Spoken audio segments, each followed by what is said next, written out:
My boyfriend and I moved into this apartment just outside the city about 2 months ago. It's nothing to write home about. The building is over 100 years old. No elevator, and the roofing in the hallways is peeling off more and more every day. The unit itself is updated and modern, and the rent was reasonable, so we figured it would just be fine. It's on a main road with everything we need and a subway station within walking distance. Plus, it's allowed pets so I could have my dog. All good things. When we first moved in, I didn't spend much time at the apartment during the day because my schedule was pretty jam-packed. My boyfriend was waiting to start a new job, so he was home quite a bit. He kept telling me over and over that he thought our apartment was haunted, but I never got that vibe. I used to work in a psychiatric facility that was chock full of ghosts, so I've seen my fair share of shadows and heard disembodied voices on numerous occasions. This did not feel like a haunted place. So when weird things started happening, I naturally brushed them off with logic. We were in an apartment building with other people in their own units, so knocks and bangs were expected.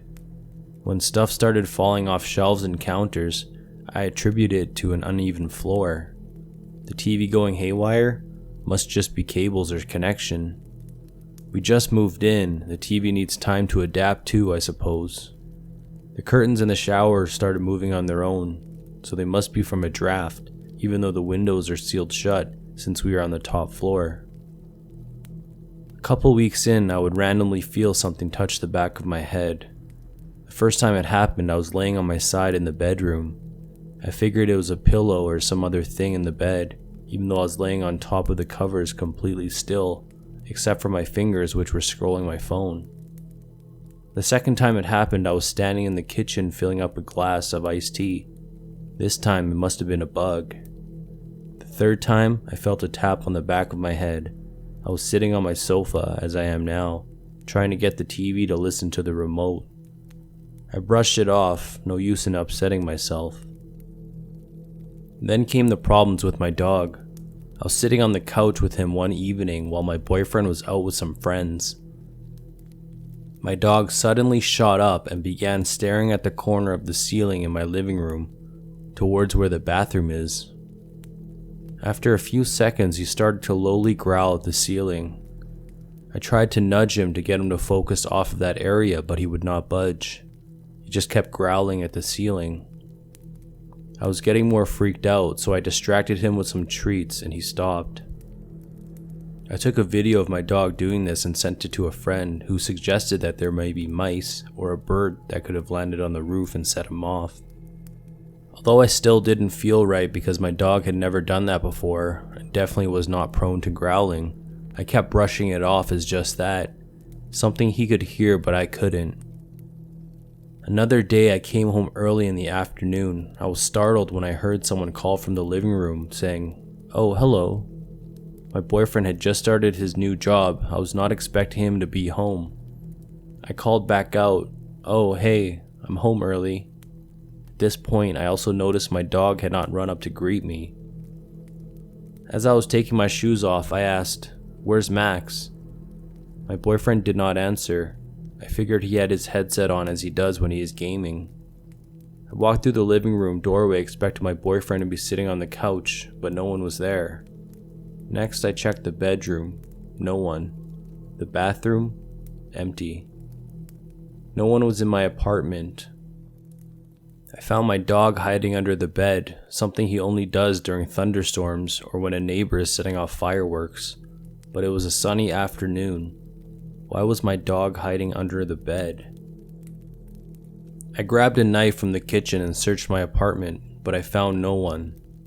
I called my boyfriend at work to tell him what happened and asked him to come home as soon as possible. When he got home, he rechecked the apartment and also found nothing. It's not a huge apartment, so it's not hard to miss a person hiding. We debated calling the police, but it seemed there was no point. Maybe this time I could have attributed to another unit or people talking down the street, but that did not feel right. The voice was so clear and sounded so close. To give some context, I did not know the person who had rented the unit before me, which I'd say is normal. Her mail was in our unit's mailbox when we first moved in. I took note of her name, Taylor White, and the fact that her mail had a forwarding address hadn't written on it. I did not think to remember the exact address, but saw that the forwarding address was just a small town, maybe 2 hours away from the city. I could have been nosy and looked her up just for fun, but I was so busy with other things that I did not have time to bother. The mail sat in our mailbox for a while until I ran into the mailman one day and convinced him to take it with him. I met the 2 other neighbors on my floor sporadically. At first, it was just in passing and exchanging names and pleasantries. I asked them to let us know if we were ever being too loud or maybe if our dog is barking too much, because we want to be good neighbors. The man that lived next to us, Josh, commented that we were fine so far. He explained that the walls between the apartments are pretty thick since it's an old building, so the only time he ever hears anyone else is when he is walking in the hallway. I agreed that I had noticed that as well, but just wanted to be curious. We ran into Josh in the hallway one day, and he asked about a video game he heard us playing the night before. At first, we were apologetic, though Josh was only asking because he too enjoyed the game. We invited him over for some beers and video games the next night. Out of pure curiosity, I asked Josh if he was also friendly with the previous tenant. He explained that he would see her in passing, but that she seemed quiet and reserved, so they never had a conversation past, "Hello, how are you doing today?" But Josh did have a weird anecdote he wanted to share. He said that the previous tenant had moved out suddenly and in the middle of the night. He only knew this because the movers had woken him up at midnight as they were carrying her things out, which he thought was odd. He had come out and asked them to be quieter, for which they apologized and agreed that they would try to keep it down. After that, he noticed that there were eviction notices on her doorway. So his conclusion is that she up and left and stopped paying her rent. I don't know what Emma did with her life, but we never talked about it. Maybe she was in trouble, he said. That caught me off guard. Emma? I asked. The mail in our mailbox was addressed to Taylor, but Josh knew her as Emma. I was starting to have a lot of questions about this place. Here comes the kicker. Our bathtub started clogging almost as soon as we moved in. We were going through Drano faster than normal. Sometimes if we showered for too long, a rotten stench would come up from the drain. We decided to bite the bullet and hire a professional to snake the drain, thinking that there must be some really bad clog in there. So he comes and my boyfriend and I sit out on the couch while he does his business. Whatever was in there was probably super gross and I had no intentions of seeing it. You guys might want to see this, I heard him call out. At first, we protested. No one wants to see gross crap in their drains. No, seriously, he said. You need to see this. I volunteered my boyfriend because I knew I would not be able to stomach it. I heard a round of explicitive words coming from him next. They murmured between themselves and eventually my boyfriend rejoined me on the couch. I think he just found bones in our drain. My ears started to ring as I could feel my body go cold. A lump started to form in my throat and I thought I might throw up. Against better judgment, I went to see what the plumber had found. Amid wet, matted clumps of hair were solid white pieces of something. I stumbled out of the bathroom, afraid I would pass out. My boyfriend and the plumber agreed it was best to call the police. They came and took the grotesque mess of hair and bones away, noting that while it did look like human remains, they would run the test to confirm. Now I'm just waiting for results, waiting for the call, waiting for what will happen next. I've thought about moving out, finding a hotel or something, but the money is tight. We can't afford to break the lease and certainly not stay in a hotel for an extended amount of time. A thought runs through my mind. Where's the rest of the body? Images of a corpse sitting in the walls constantly play in my head. It's almost as though I can feel someone over my shoulder now, watching me wherever their bones may rest. Someone tapping me on the back of my head trying to get my attention, crying out for me to find them, hidden in my apartment.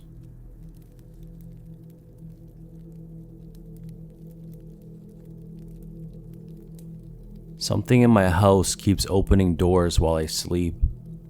I had initially brushed it off when I woke up that first morning and was greeted with the sight of my bedroom door wide open. My bed faced that door, and to avoid looking at the dark hallway that led from the room, I always closed it before going to sleep. So it did come as a surprise to me to find it open in the morning. But I could have not closed the door all the way last night. Then the draft from the AC managed to nudge it, and then the hinge caused the door to swing all the way open. It was reasonable. So I went about my day as per usual. Soon again it was nighttime, only this time I made sure to close my bedroom door until I heard the slight click of the lock sliding into place. Morning came once again, and as any other day besides yesterday, I woke up to my closed bedroom door. I got up, dressed for work, and headed into my living room. The door to my pantry was open. Not cracked open or half open, but so completely wide open that the door was resting as far as it could go on the connected wall. Last night, I had gone out to eat with some friends, so I know that I wasn't hungry in the evening and wouldn't have gone into the pantry. But maybe I left it open that morning when I left for work. I had gone in there yesterday morning and was a bit rushed, so I could have left it open. It was reasonable. Still, I forced myself to go about my day unfazed. The next morning, the door to my guest bedroom was wide open. I never went in there since I barely ever had guests, and only about once every few months did I go in there to clean it. However, I happened to stop by that room the other day to grab some extra sheets. Since I rarely go down that hallway, never mind look down it every day, I could have left it open when I grabbed the sheets and didn't realize that I didn't close the door all the way. It was reasonable. The next day passed by in a paranoid blur. I kept checking over my shoulder, never quite focusing on what I was doing at work. Sleep didn't seem like it would come easy, so I downed a few melatonins and was out. Early next morning, I shut off my alarm and sulked about getting ready. I was still a little drowsy from the pills, but nonetheless headed out of the bedroom without delay. I was met with a slight breeze as I went further into my house. I rubbed my arms as the house seemed to grow colder and colder as I made it to the living room. My feet froze as I took sight of my front door completely open. Now, I knew that I definitely did not leave the front door to my house unlocked and wide open. The only logical conclusion was that someone must have broke in, stolen some valuables I had. I phoned 911, texted my boss that I would be late, and waited for the cops to arrive. They came shortly after and immediately set to work. They investigated everything in my house, from my front door to my bedroom. I sat on my living room sofa the entire time, and once they had finished, they came to join me in the conjoined love seats across. Now, the memory of the conversation is slightly fuzzy, but it went as follows almost exactly. "Miss," one of the officers began, "did you notice any valuables of yours missing? Any jewelry or maybe some money?" I had shaken my head, saying, "No, I don't keep much cash in the house, and only expensive jewelry I have is my wedding ring." Last night I had fallen asleep with it on, since most days I couldn't bear to take it off even though Philip and I were divorced. It remained on my finger even now as I typed this out. "There doesn't seem to be any forced entry," the other officer began, clasping his hands in front of him. "Heck, I'd even go on to say that whoever opened that front door had a key. Are you sure you closed it last night?" Yes, I sat up straight in my seat, annoyed that these officers would accuse me of such. You think that I wouldn't make sure my own front door was closed before going to sleep? One of the officers held a hand up, gesturing for me to take it easy. "Ma'am, we're just saying, there is not a single sign of robbery, nothing is missing or indicates a break-in." He put the hand down. "Does anyone else have keys to your house?" "No one, just me. I bought this place after my divorce." "Do you keep a key under the mat outside or any hidden key that remains outside the house that someone could have found?" Both of the officers stood up, signaling that it was time for them to leave. They told me to retrace my steps of last night and to rethink about when I think I closed my front door. Then one of them gave me their card, telling me that I can call them personally if anything else happens, since they are already familiar with my case. They probably thought I was some crazed loon who had gotten drunk and high last night and forgotten to close my door. But I mean, what other explanation is there? Is there even one? I just can't believe that I had slept through the night unaware that my house was wide open for anyone to walk into. I ended up skipping work that day. Something was happening in my house that occurred while I slept, and I was going to get to the bottom of it. I just couldn't brush it off like before. That night, I slipped into bed. I knew that whatever was causing my doors to open only occurred while I slept. Yet when I closed my eyes, sleep wouldn't come. Maybe the fear of this situation was enough to keep me awake. A few hours passed and I may have dozed off because when I checked my clock, it was 2 a.m. This was probably a good time to check on all the doors in my house to see if anything had happened. I went to get out of my bed when something sounded outside my bedroom.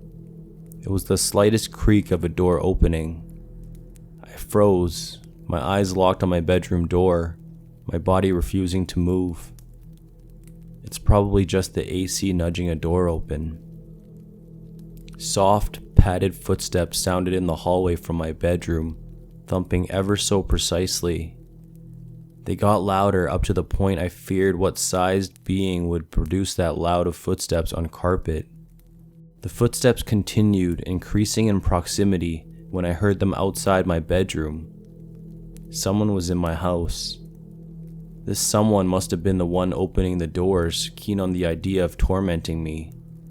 Maybe some homeless person snuck into my house at one point in the last few days. I heard the faint jingle as something latched onto my doorknob, and then it was turning, and my door gave me the slightest creak to let me know that it had been opened. Petrified, I remained completely still. I hastily glanced about my bedroom. I had no windows to escape out of, nothing but my phone, which was resting on my nightstand. I could call the cops, but my door would be completely open any second, and this someone could intervene the call. Who says they're not clutching a knife and prepared to take me down if necessary?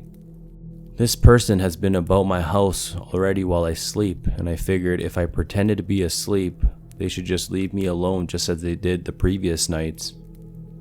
Immediately, I grabbed my phone, flopped into my bed, and pulled my covers to my chin. The minute I closed my eyes, the door wheezed a slightly larger creak that told me it was all the way open. And then it was just silence. Whoever had opened my bedroom door was just watching me. I forced all emotion from my expression as I pretended to sleep in my bed. My phone was clutched in a death grip against my chest, my entire body going still. Suddenly I felt the hot wisp of someone's breath on my forehead. I shot up my bed, launching myself against my headboard. My eyes were wild, my chest struggling to move so to keep air going in and out at a steady pace. However, the air caught in my throat as my entire body froze in place. Once I caught the sight of the thing that was standing at the edge of my bed, right where I had been laying. Its body was overgrown with a slight hunch in its spine that told me it was taller than originally perceived, and I say it because there were no definable features that led me to think that this thing had a gender.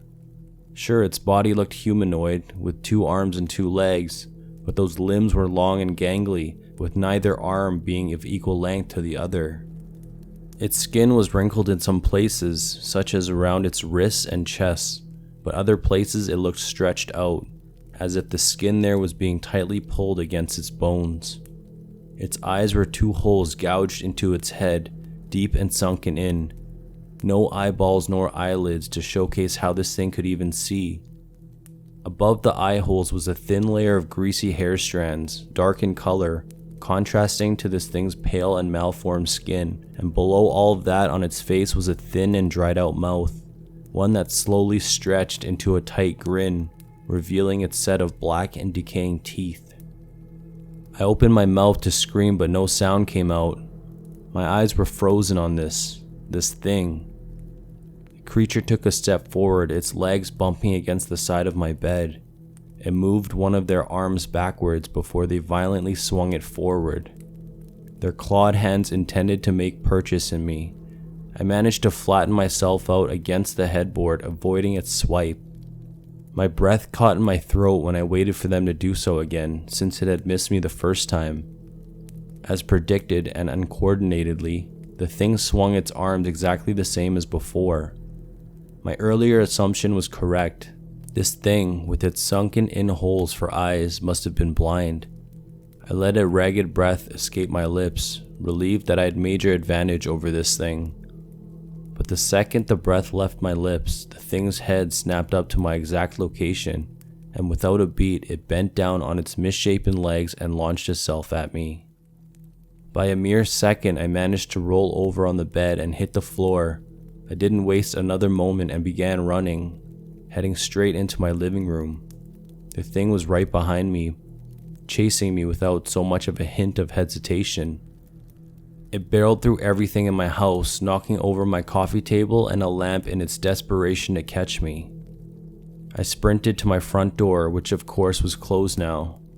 I snatched the car keys from the hook nearby and heaved the door open. I made it outside onto my porch and I went to slam the door shut to delay the thing, but its engorged foot stopped the door right before it could close. 2 clawed hands appeared on the other side of the door, clutching the metal frame.